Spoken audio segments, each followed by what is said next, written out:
This is The Edge of Innovation, Hacking the Future of Business. I'm your host, Paul Parisi. And I'm Jacob Young. On The Edge of Innovation, we talk about the intersection between technology and business, what's going on in technology and what's possible for business. Hello, everyone. This is Paul Parisi with The Edge of Innovation. I'm here with Ed Alexander of fanfoundry.com. So let me bring up another proxy we can go over. So you have a new writer wants to write a book. Mm-hmm. And the old way would have been to send it to 1,000,001 publishers and get it returned and all that different thing. Well, now you can publish your own. You can go to Amazon and you can have a book published. But you got to get people to buy it. So I can put posters up on telephone poles and say, buy my book. That's probably not going to have a lot of return on the investment. It might be so strange that people might do it. But what would we say? We've got a brand new writer they've never written before, and they want to put up a website and sell a book. What do? Tough one. It's a tough one, and I'm going to talk about two aspects of that that I'm familiar with because of my client work. One of them is we have the good fortune that the Amazons of the world and the Goodreads of the world, the book ranking and indexing engines are very helpful to the author. Okay. You can create your own book listing for sale and have it categorized by its genre. Okay. Maybe even the person who's the most likely reader for this book. Right. So we can get it on the right shelf. Exactly right. Sort of. So when you and I are searching for a book, or maybe have bought a particular book, you'll see the recommendation engine pop up. Oh, Paul Parisi wrote a book on the same subject. You may be interested in that. The old recommendation engine approach. Right. That happens over time. It's just like a crawl bot or anything else. It'll do it for you over time. You may not show up in someone's recommendation engine early on in the early stages of getting your work out there. Okay. But it can improve over time and can happen. Another helpful way is if someone's actually read your book and writes a positive review about it. You can encourage reader reviews. Yep. Reader reviews themselves improve the ranking and the visibility of your book in a recommendation engine. Right. So it's a self-feeding sort of mechanism that you can employ on your own behalf. Okay. If you're self-publishing and you don't want to publish on Amazon, you really want to just make it available to your audience and you're going to promote it in a more insular way to a smaller audience, then this is of no relevance to you. But if you're intending to make revenue from that book, if your goal is revenue and you mean to get publicity from it and as broad a distribution as possible, then by all means use the features available to you on the bookseller sites. Excellent. It can be very helpful. All right. So we've generally covered SEO at a high level, and I want to reiterate it for our audience. So you have a website, and it is sitting there. It's largely, let's assume it's largely static. That's its current state. The biggest action that somebody needs to take is to go in and create relevant content at a certain cadence, whether that's weekly, monthly. Probably monthly is about the biggest time frame. I don't know if you do quarterly, but at some cadence, you'd want to create new content that the people who are your target would find interesting. They'd find it organically interesting. Is that fair? Certainly, yeah. That's a fair assessment. Okay. Sure. And then you want to make sure that you have Google searching that. And if they're not searching it, you want to check and make sure that you're in the Google index and in the Bing index. Because if they're not searching it, there's something wrong because they haven't found you yet. And there's tools, I think they're called webmaster tools, which allow you to take your website and tell Google or Bing about it, so that they will go out and look for it. Exactly right. We hadn't touched on webmaster tools or any of the, what I'd like to refer to as on-page SEO tactics. We've talked more about rich content publishing. Okay, so what is that next, that on-page stuff? Or what should I do in my... So I have the article. We'll go through the attorney again, electrocution, and there's one article about this lineman that was killed, etc. Do I put in the sidebar 2 other articles? Do I just put links there to my 2 other articles, or do I just have that one blog post? Well, to answer the original question of on-page SEO, think of it as this. I like to simplify it, and pardon me if I'm dumbing down, but I like to think of it as child's play. Yeah. The old childhood card game of Go Fish. Got any 3s? No. Go Fish. Got any 7s? Yeah, I got a 7. There's a match. I win. Likewise, any search crawler will do that same Go Fish game. It's going to find out if there's more at home like the first match it found for you, and then improve your search ranking based on how relevant the other stuff is. Okay. Where does it go look? It goes looking at things like the tags on your website. What's tagged on your website? Every time you've typed something in boldface and used the header command, when typing, the WYSIWYG word editor we all have, and if you're using Drupal or WordPress, you've all seen it. You can decide that this is going to be a title. Right. And you can decide that that title is going to be a big title, which is H1 or header 1. It gives it the big font, and it automatically uses the same default shape and size and color header for every single web page, so it looks consistent. It's all programmed into your WYSIWYG editor. That H1 title tag is really important to the crawler, the search bot. Okay. It decides, the information in that header is absolutely relevant to what this dozen or 100,000 people are searching for. Right. It's approximately the same or exactly the same phraseology most often used.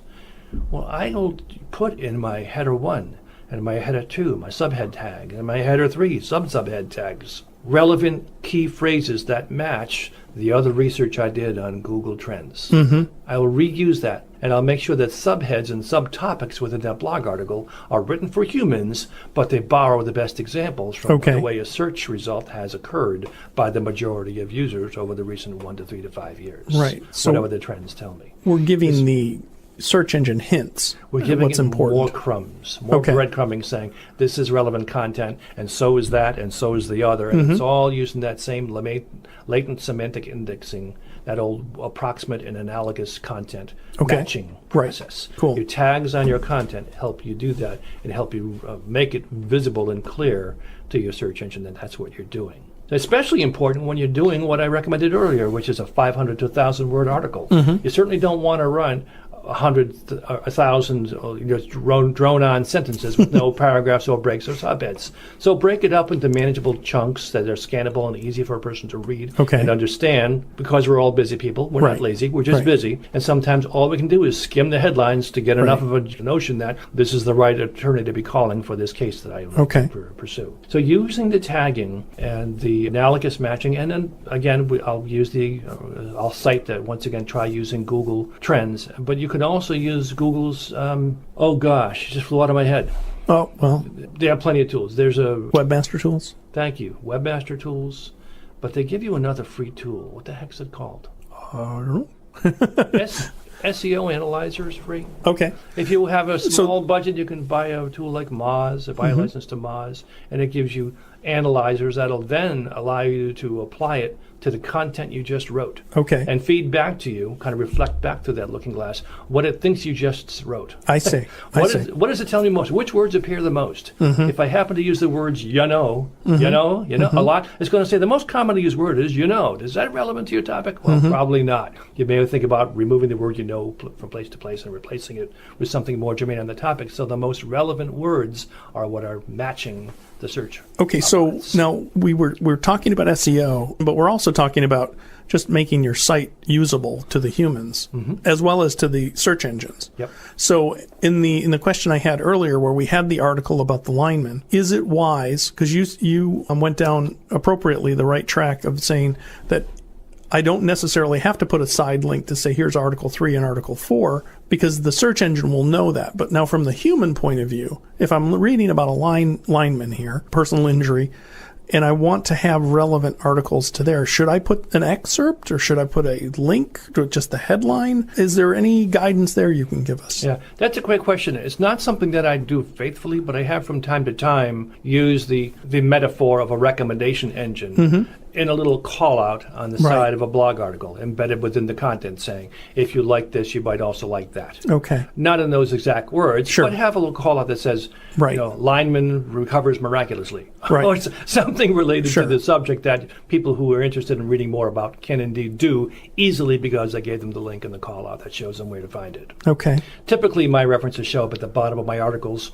Call me a fool, but that's how I do it. It's just a habit. Right. I could do better. I suppose I could put the links further up. Somewhere. Sure. Yeah. Well, I guess that's a whole nother subject, is what is the optimal place to put all those things, and how do you actually derive that? Well, we're talking about SEO, but we've really stumbled into content marketing. Is that true? Is that fair? Absolutely fair. Content marketing is really part of SEO, and I don't know that I've ever had a single SEO discussion in recent years that hasn't also included content marketing as part of the discussion. So is SEO really a thing? I mean, it sounds like it's a byproduct of reality. It's changed. Yeah. the tail is wagging the dog. We really can't allow ourselves to be algo slaves to algo terrorism because it's no longer a thing. What's happening, frankly, Paul, and I think we see it in our everyday lives, is Alphabet, the parent company of Google, and the folks at Microsoft. Well, let me digress to that for a moment and remind people, for those of us who were around then. In 1999, when Google first went public, Larry Page and Sergey Brin, its co-founders, put in their public mission statement, the first 4 words in their mission statement were, first, don't be evil. Yeah. In other words, do something beneficial to people. But they quickly, when they rang the gong on the New York Stock Exchange, were interviewed by CNBC, and people were asking, what are you really up to these days, guys? Are you going to make a lot of money on ads? What's your modus operandi here? You're saying first, don't be evil. And the frank response was then, and is still true today, is no, we're going to build the world's biggest artificial intelligence engine, AI. This is 1999 when they first stated that. These guys had been thinking about it years before then, before they even decided Google was going to be their mission. Yep. What's happened here, we are 25 years on, and we're indeed working with artificial intelligence. Right. Now, there's different layers of artificial intelligence, and I'm only going to digress into the subject of AI for a moment here, but humor me. Artificial intelligence is a search engine. Artificial intelligence is the CRM software you use that allows you to say, if this, then that. If I get an email, I want to send this automatic reply saying I'll get back to you because I'm on vacation. We use artificial intelligence at its very, very basic level in many, many aspects of our lives. It helps us avoid having to scale and do every single chore single-handedly by hand. Think of that as the outer shell of AI. It's sort of a apiary or mimicry or analogous workflow kind of thing. Right. And so we're using artificial intelligence to everyone's benefit. Industry is using to our benefit. What we haven't done, and I think that's kind of the next shoe to drop for most people, is beyond the basic user level, if this, then that, monkey see, monkey do, apiary matching process, is to then get into the next level of AI, which is not just mimicking, but learning. Right. Can my website learn to improve the way it presents my content without me having to mechanically, deliberately perform it? My vision is this. Wouldn't it be cool if this latent semantic indexing process was something that my WordPress or my Drupal or my publishing platform had that built in? So it could help me while I'm typing, not just as a semantic or a typographic error detector software we all use, right? Yep. If it also had the feature that says, well, you're writing about the subject of the lineman who was electrocuted, but you spent an awful lot of time talking about his beagle. Maybe you should focus less on the beagle and more about the case. Right. It helps you through the writing process so that you're providing authoritative content. And that learning process becomes part of the benefit of using that platform to do your publishing. There's a tool out that's being heavily marketed called Grammarly. I don't know if you've seen it. Exactly what I'm referring to. But they're doing that in the grammar space. I use it. Yeah, so it would be interesting to extend that to the topic space, and actually analyze what you're saying. Now, if I've imagined it and you've imagined it, someone else is out there building it. Let's hope so. I'd love to meet them. Yes, exactly. Because I'm no genius. So who else is out there doing that sort of thing? That's the next layer of the onion we'd like to peel back in terms of content marketing and authoritative marketing and search engine optimization. Right. And you can imagine how it would be done if you're writing an article about an emerging news story. All the news stories relevant to what you're writing come up and even highlight that for you. Really brings the research to the researcher as opposed to having to go out and look for it. Sure. And the third layer of artificial intelligence, and among the 3 obvious layers, would be for me to have my WordPress platform not just use the Grammarly approach to help me remind myself to stay on track when I'm authoring an article, but incorporate latent semantic searches that tell me, geez, other people looking for the stuff you do are also searching for these other topics. Right. Yep. Exactly. If that's relevant to you, maybe that should be the subject of your next blog article. Right. In other words, the trends help me determine what to write about next because it's in season, or the trends seem to be leading in a direction where I want to meet them at that future point. Right. Anybody who remembers Wayne Gretzky, the goalie for the LA Kings, was always fond of saying, I never skate to the puck, I skate to where it's going to be. Yep.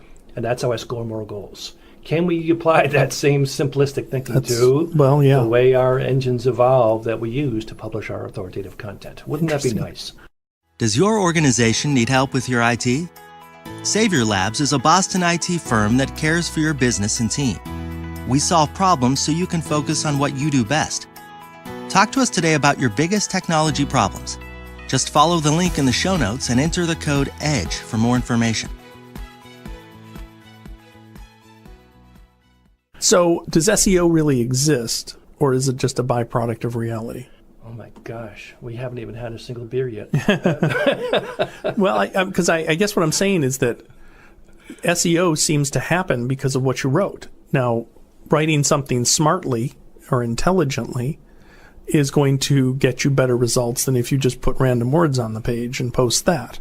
So what you're saying is that make sure your content is relevant, as opposed to the old days where it was like, oh, you got to have meta tags, you got to have this, you got to have this, you got to put this type of formatting in. I mean, yes, headings help. So if you want SEO, make sure your headings are relevant and make sure your text is relevant and post it with some regularity. Is that fair? Absolutely fair. So search engine optimization, SEO, per se, if you want whatever you want to use for better or worse as a catch-all phrase, has certainly evolved. It's different now than it was then. We're not gaming the search engines because it's no longer possible.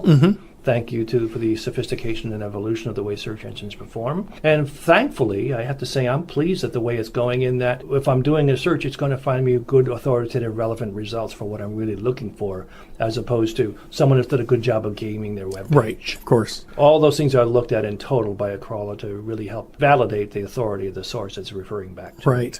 So it can't be gamed. Interesting. Very interesting. Now, you had talked a little bit about location, and I'm wondering about if you have any insight into the difference between location. We happen to be on the North Shore of Boston, which... It's a beautiful location. If you say to people, we're a company that serves the North Shore, they understand that. And that means that if you have a business in Danvers, you serve Beverly, and you serve maybe even all the way over to North Andover. How does Google deal with that? Because I might be in Beverly, I'm sitting in Beverly recording this right now, and if I say, gee, I want snowshoes, it's going to list the stores that are closest to me, but let's use the attorney example. I want an attorney, because snowshoes are, I got to go find the model I want and I buy it. But an attorney is a more relationship, it's deeper. So there might be 50 attorneys here in Beverly, and 50 in Danvers, and 50 in all the towns. So I'm going to get a lot of attorneys. How can I get the most relevant attorney to mine? If we use the personal injury, that's going to certainly separate them,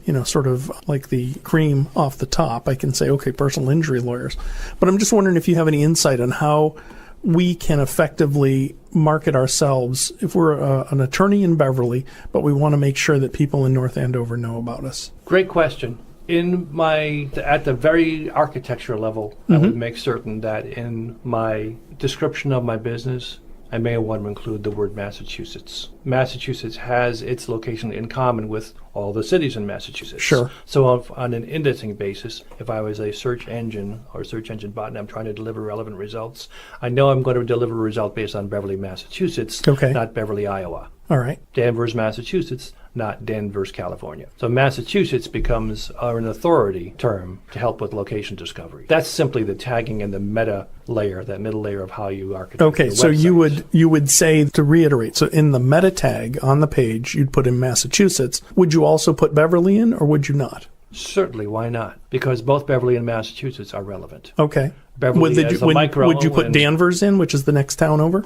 Great question. Fortunately, one of the things that and I know this is true about Bing, I'm not so sure about Google because Bing comes from Microsoft and they had a whole other directory listing they had been working on for years. The approximation of Massachusetts and Danvers is just as valid as the approximate match between Massachusetts and Beverly in neighboring towns. Right. And so people's searches on, let's say, pizza joints, North Shore, Boston, for example, will find Beverly, Massachusetts, Danvers, and Gloucester. That result, that search result, that's pages like this, recommendation engine approach to delivering results, benefits anybody, not just the pizza joint, but the lawyer in the North Shore of Boston. So an approximate match on Massachusetts and Danvers will help find you if you're in Beverly.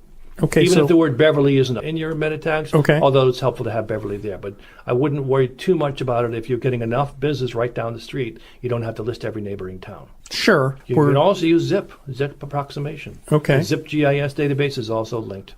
Interesting. So here, now let's reverse that. So I imagine in your business, it doesn't matter where your customers are, and you have people all over the world. So do you list Massachusetts or do you not? How do you, because I would imagine if a customer came to you from Massachusetts, you wouldn't say, oh, I don't want that. Of course not. You'd say, we'd love to work with you. If a customer called you from Ohio, you'd say, oh, I'd love to work with you. If a customer called you from England, you'd say, I'd love to work with you. Yeah, if location were not a concern, yeah, right. I can absolutely understand that. So do I put the company's address on the website? Or is that going to thwart me, or is it going to help me? I'm not sure that putting the company address on a website is either a help or a hindrance, Okay. really. I think it does something else. In other words, I wouldn't dissuade anybody from putting their address on their website. All right. I think it's an advantage to prove you have a physical presence. Would you write an article about our services are relevant for people in Massachusetts and Ohio and the rest of the country? Or so, in other words, I'm trying. Is that in the about page? And that's putting a lot of responsibility on the search engine to be able to parse that and understand that we serve the 3-county area, or whatever you want to say. And Google doesn't know what the 3-county area is. Yeah. If you're doing a location-based search for a result and your zip GIS database is attached to the search process, it's going to find you even if you're within 3 to 5 towns. Okay. If you include your zip code, that's even better. As you probably know, analogous or neighboring zip codes have approximately the same first 3-digit prefix. That's close enough. It'll look at 019, which is, guess what, North Shore of Boston. Right. 01906 is Lynn, and 01907 is Yep. someplace else, and 01918 is Beverly. 019 helps. And if it's somewhere near the word Massachusetts, that's a good approximate GIS search. So Right. you can do things by using your own address to help you get found if Okay. it's location based. But to answer your question, if you don't care where the customer is because it's not location based, now I've turned a whole other page and we can spend some time on that too. Okay. Well, how do you deal with that? I have customers who are all over the world and I get searched because it's relevant topic matter. Okay. If they don't care where I live and I don't care where they are either, then we'll go do it based on the relevance of the content. All right. But it sounds like relevance of content is relevant always. Sure. That's all anybody wants these days. Right. It's got to be relevant. I'm way too busy. So is that the summary of content marketing in its simplest form? Just providing content that's relevant to people? Yeah, I boil it down to a simple word, which is value. Okay. If we're not exchanging value, why are we paying attention? Okay, Probably not. Yeah, exactly. How do you counter the person that says, okay, I'm an expert in sports equipment, and I can tell you what the best snowshoe is. And I happen to own a snowshoe firm that sells snowshoes. And Amazon sells them for $20 less than I sell them for. How do I prevent my blog article from not driving sales to Amazon, but people investing in me? Is that even possible? Because, I want to say, there's 3 new models of snowshoe this season, and here's the pluses and minuses of them, and this is the recommended, my editor's choice of the snowshoe. And here's the click link, you can buy it for $29.95. People are lazy, but they're also cheap. Not in a bad way. I mean, it's their money. They want to be good stewards of it.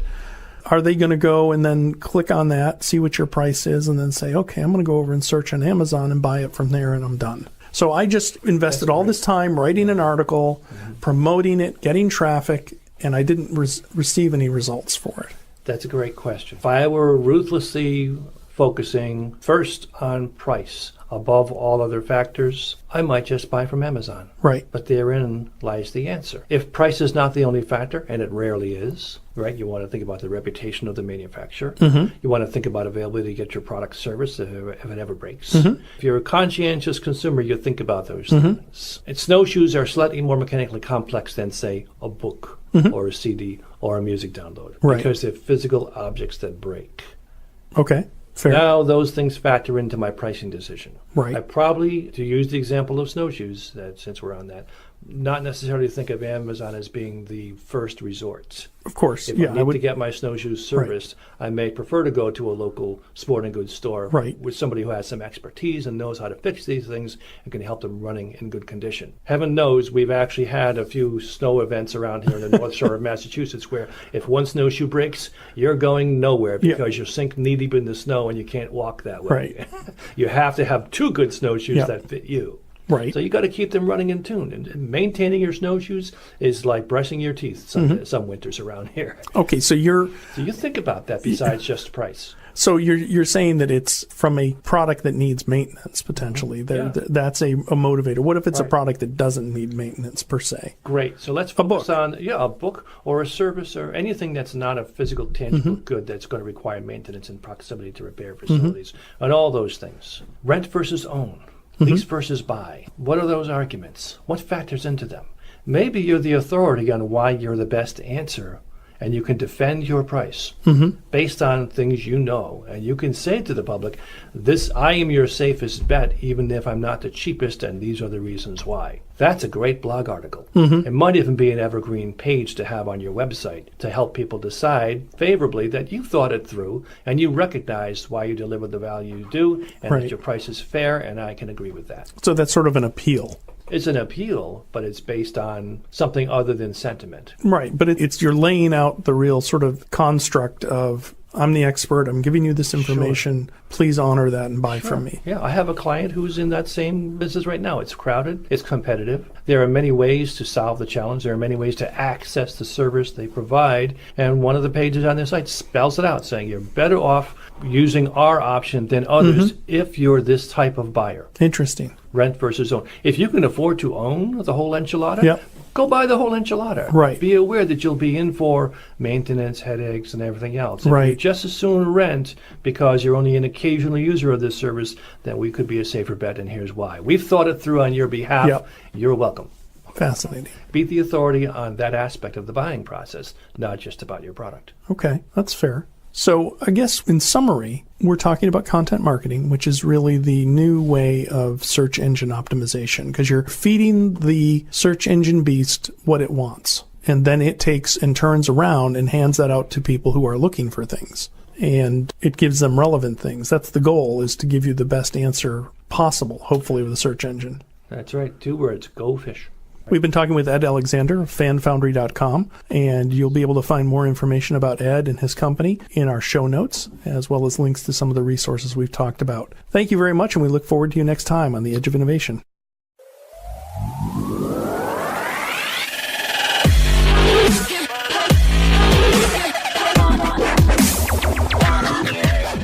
The Edge of Innovation is brought to you in partnership with Savior Labs.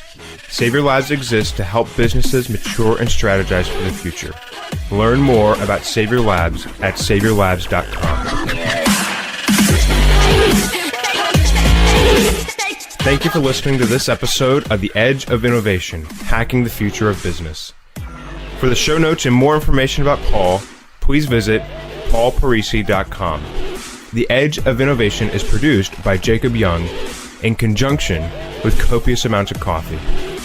Music on today's episode was from bensound.com. Paul can be found on Twitter at pdparisi and on LinkedIn at linkedin.com/pdparisi.